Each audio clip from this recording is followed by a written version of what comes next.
নমস্কার। বাংলা কাহিনী কথায় আমি প্রীতি সকল প্রিয় শ্রোতা বন্ধুকে জানাই সাদর আমন্ত্রণ।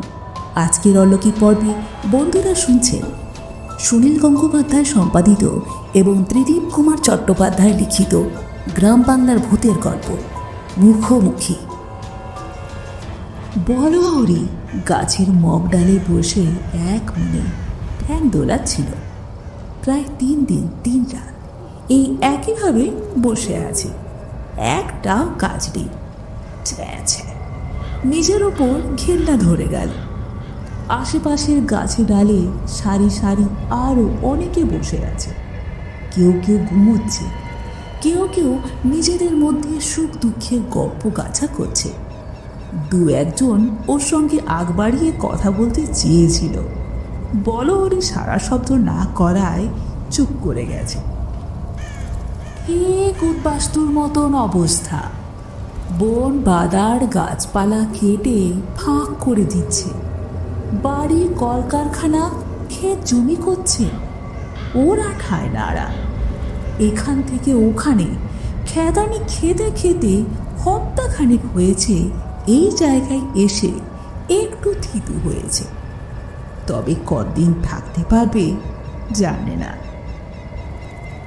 কবে যে ওপারে যাওয়ার টিকিট পাবে কোনো নিশ্চয়তা নেই। এত ভিড়। নো এন্ট্রি বোর্ড টাঙিয়ে দিয়েছে।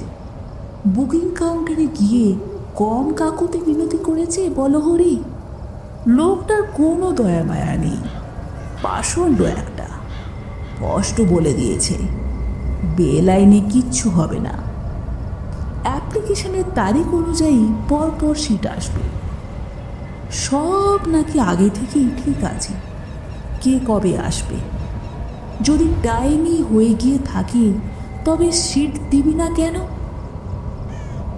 কে জবাব দেবে? দুর্নীতিতে পৃথিবীটা ভরে গেছে। সব ব্যাটা নচ্ছার, ধান্দাবাজ। নিজেদের মধ্যেও কোনো একতা নেই। বড়হরি কিছুদিন আগে একবার উদ্যোগ নিয়েছিল।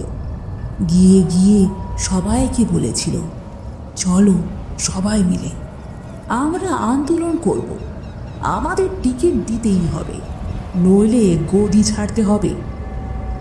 দেখবে সুর করে রাজি হয়ে যাবে। একতার থেকে বড় কিচ্ছু নেই। ওর জ্বালাময়ী ভাষণ শুনে বেশ কয়েকজন জড়ো হয়েছিল। দলবল নিয়ে ও সবার আগে বুক চিতিয়ে হাজির হলো বুকিং কাউন্টারে। পাষণ্ডটা ওকে জুল করে দেখছিল। সবে বলতে শুরু করবে, কি খেয়াল হতে পিছনে তাকেই হতভম্ব। কি সব বৌভা, পিছনে কেউ নেই, ও একা। সে যে কি লজ্জা, এখনো ভাবলে রি করে ওঠে রাগে। হতছাড়াগুলো দূরে দাঁড়িয়েছিল। বড়হরি ফুঁসতে তাদের কাছে ছুটে গেল। কি ব্যাপার? না ভাই, ওদের একজন মিনমিন করে বলল, ঝুট ঝামেলায় আর যাবো না, শেষে ব্ল্যাক লিস্ট করে দেবে, টিকিট আর পাবোই না, এখানে পৌঁছতে হবে। যত সব ভীতু ডারপোক, এদের দিয়ে কিচ্ছু হবে না। আজ এই জন্যেই তো ওদের এই অবস্থা। রাগের চোটে তারপর থেকে বড়হরি কারোর সঙ্গে কথা বলাই বন্ধ করে দিয়েছে। ঝিম মেরে বসে আছে, একা, একদম একা। এই গাছগাছালির মধ্যে দিয়ে টানা পথ চলে গেছে গোবর্ধনপুরের দিকে। প্রথমে শ্মশান, তারপর লোকালয়। রাস্তাটা শুনশান থাকে প্রায় সবসময়ই। মাঝে মাঝে 2-1টা শেয়াল কুকুর ল্যাজ খাড়া করে ছুটে যায়। কচ্ছিত কদাচিৎ জনবনস্যী দল বেঁধে চলাচল করে। এ একরকম ভালো। দিনকাল যা পড়েছে, এখন তো উচ্চতি করার কথা ভাবাই যায় না। সব সময় ভয়ে ভয়ে থাকতে হয়। সেদিক থেকে ঝাপড়া ভাঙার জঙ্গল এখনো শান্তির জায়গা। তবু হঠাৎ হঠাৎ যাচ্ছে তাই ঘটনা ঘটে যায়। যেমন পরশু রাতে বলহরি বাপের জন্মে অমন ঘাবড়ে যায়নি। ঘন্টার পর ঘন্টা, দিনের পর দিন নিষ্কর্মা বসে থাকতে থাকতে একটু আধটু ঝিমুনি এসে যায়, স্বাভাবিক। পরশুও তাই হয়েছিল। হেলান দিয়ে কখন যে তন্দ্রাচ্ছন্ন হয়ে পড়েছিল বলহরির খেয়ালই নেই। আচমকা কানের গোড়ায় বিকট চিৎকার, বলহরি! আর একটু হলে হুড়মুড় করে পড়েই যেত গাছ থেকে। নেহাত শেষ মুহূর্তে ডাল ধরে ফেলেছিল তাই রক্ষে। ওকে কে ডাকছে? কেন? তারপর চোখ টোক কচলে দেখল 7-8টা চ্যাংড়া ছোঁড়া, 4 জনের কাঁধে একটা ফুল সাজানো খাট, খাটে এক বুড়োর বডি, অন্যগুলোর হাতে হ্যারিকেন, ধনুচি, মশাল। ফুর্তি করতে করতে শ্মশানে যাচ্ছে ছোঁড়াগুলো, সিটি মারছে, নৃত্য করছে। ওই আওয়াজটা হরিধ্বনি? ছি ছি, কোনো ফিলিংস নেই। এরা মানুষ?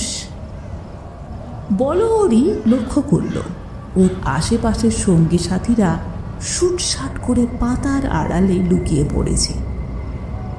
ও কি করবে ঠিক করার আগেই ওদের দলের একটা ছোঁড়া নিচু গলায় বলল, এই আস্তে, জায়গাটা সুবিধে নয়।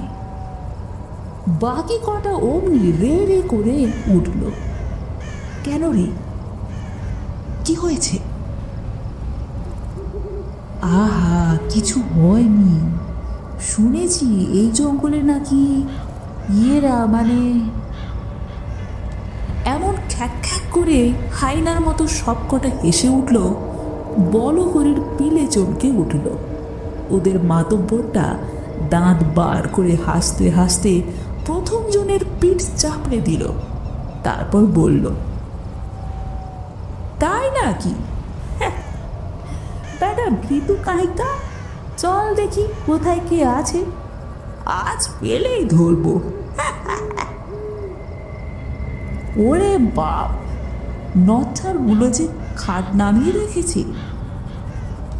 এগুলো কি ডাকাত নাকি? এর মধ্যে ওদের একজন বলল, দেখ দেখ, একটা ছায়া না? কই কই? বলতে বলতে সব কটা ছুটে এলো গাছের নিচে। বলহরির তখন যায় যায় অবস্থা। মশাল, হ্যারিকেন ওরা উঁচিয়ে ধরেছে। আগুনের আঁচে ঝলসে যাচ্ছে গাছের পাতা। বাপরে মারি করতে করতে বলহরি লাফিয়ে পালাতে গেল। অন্ধকারে বুঝতে না পেরে গিয়ে পড়ল ঘাপটি মেরে বসে থাকা আর এক সঙ্গীর ঘাড়ে। ককাতে ককাতে সেই সঙ্গী ওর 14 পুরুষ উদ্ধার করতে থাকে। করুক গে, এক চুলে চুলে রেহাই পেয়ে গেছে বলহরি, নইলে আজ হয়তো। ও সব গালিগালাজ কিচ্ছু গায়ে লাগছে না। চ্যাংড়াগুলো তারপরেও অনেকক্ষণ ছিল, উদ্দণ্ড নৃত্য করেছে, খাট বাজিয়ে হেঁড়ে গলায় গান গিয়েছে, হাসতে হাসতে এ ওর গায়ে ঢলে পড়েছে। ওরা নিঃশব্দে উপরে বসে থেকেছে, কতক্ষণে আপদ বিদেয় হয়। সত্যি কি দিনকাল যে পড়ল, ভাবলে বলহরির বুকটা হু করে ওঠে। এ পৃথিবী আর বাসযোগ্য রইল না।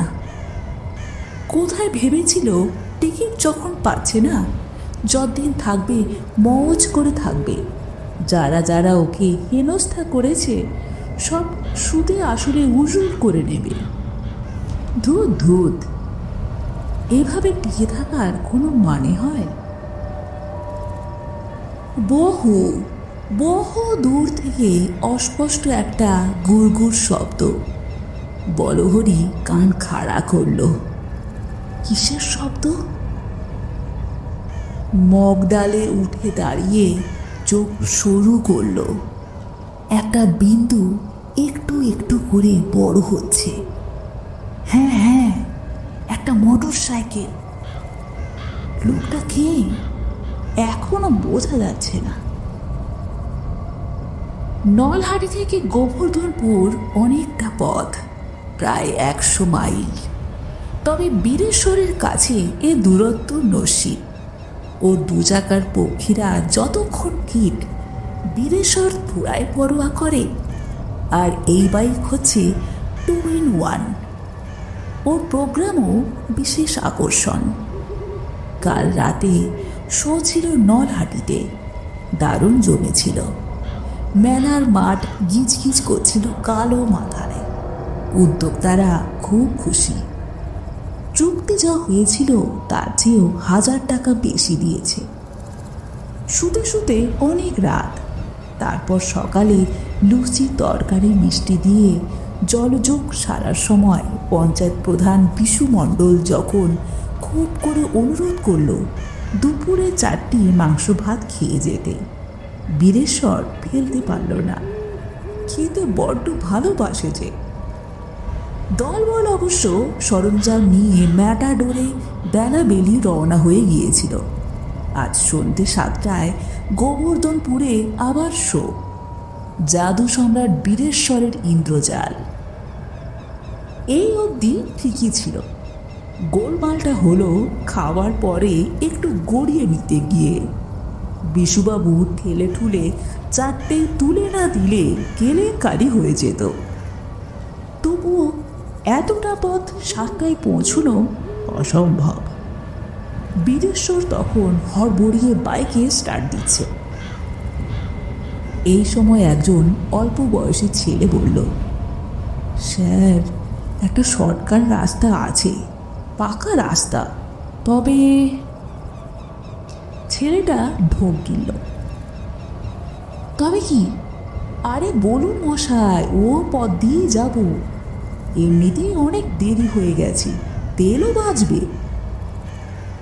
আহ রোহিণী, কি আবল তাবল বকো, থামো দেখিনি।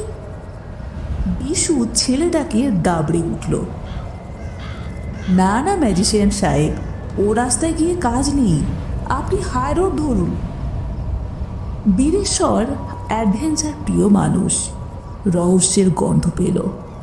বাইকের স্টার্ট বন্ধ করে বলল, প্রধান সাহেব, ব্যাপারটা কি খুলে বলুন তো। চোর ডাকাতের ভয়? আমার কি করবে, টাকা কড়ি সঙ্গে বিশেষ নেই। না না, ঠিক চোর ডাকাত নয়। লোকে বলে মাঝে যে ঝাপড়াডাঙ্গার বন পড়ে, সেখানে মানে নানা রকম উৎপাত, কয়েকজন নাকি ভয় টয় পেয়ে। বিশুবাবুর কথা শেষ হওয়ার আগেই বীরেশ্বর হো হো করে হেসে উঠল। তারপর বলল, প্রধান সাহেব, আপনি নিশ্চিন্ত থাকুন, আমার ওসবে এক ফোঁটা বিশ্বাস নেই। ভয় তো দূরের কথা। প্লিজ আমায় শর্টকাট পথটা বাতলে দিন, এমনিতে দেরি হয়ে গেছে। সেই পথ ধরেই শাঁ শাঁ করে ছুটছে বীরেশ্বরের পক্ষীরাজ। মাঝে মধ্যে এক আধটু ভাঙাচোরা থাকলেও মোটের ওপর রাস্তাটা ভালো, গাড়ি ঘোড়াও কম। ঘণ্টাখানেক একটানা চলার পর একটা মোড়। বীরেশ্বর মোটর বাইক আস্তে করল। হ্যাঁ, ঠিকই আছে, ওদের কথা মিলে যাচ্ছে। এবার তাহলে বাঁ দিকে ঘুরতে হচ্ছে। বীরেশ্বর গাড়ি ঘুরিয়ে আবার স্পিড তুলল। সূর্য পশ্চিম দিকের একটু উপরে, দুদিকে ছড়ানো ধান ক্ষেত, গ্রাম। রাস্তা দিয়ে 2-1জন লোক চলাচল করছে, তবে গাড়ি ঘোড়া নেই। ওদিক থেকে একটাও সাইকেল গাড়ি কিছুই আসছে না। পথটা আরো নিরিবিলি হয়ে এলো। সূর্য অর্ধেক ডুবে গেছে, কমলা আলোয় ভেসে যাচ্ছে চারিদিক। বীরেশ্বর একা, আর ওর পক্ষীরাজের গজন।